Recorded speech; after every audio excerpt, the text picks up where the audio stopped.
Hey, does anybody remember that time Madonna sang about music bringing the people and the bourgeoisie together? Music makes the people. Y2K pop was its own genre, but Madonna was a separate evolution of Y2K pop, and this whole album was so iconic. I already talked about Don't Tell Me, but this was the title track, and it was dance music, but it was like this eccentric version of it.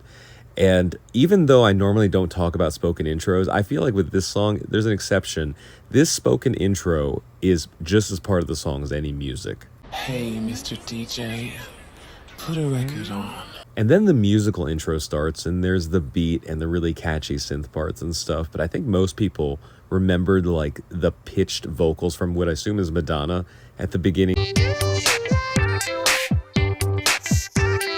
And I absolutely adore this first verse because this was a whole era where there was a lot of songs about like, hey, Mr. DJ, or DJ play this song, or, you know, everything was calling out the DJ to play a certain song because everyone just wanted to like have fun. Maybe it had something to do with the new millennia or whatever, but like this was very on brand for Y2K pop. Hey, Mr. DJ, put a record on. I wanna dance with my baby. And then you think it's going to drop into the hook, and that would have made sense. But I love that there's this like suspense kind of pre-chorus section that's almost like a false chorus where everything drops and there's like a tease of the hook, but it's just echoing.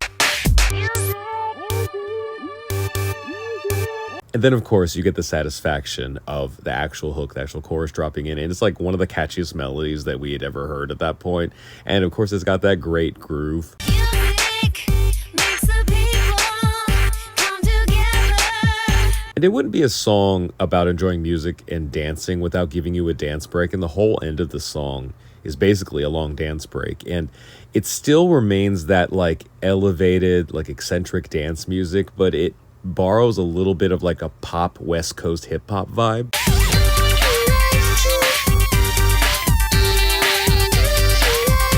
I love this era of Madonna. At the time, I called it experimental, but if I remember, I think the producers of this album said it's not experimental, but it is smarter, and I'll agree with that.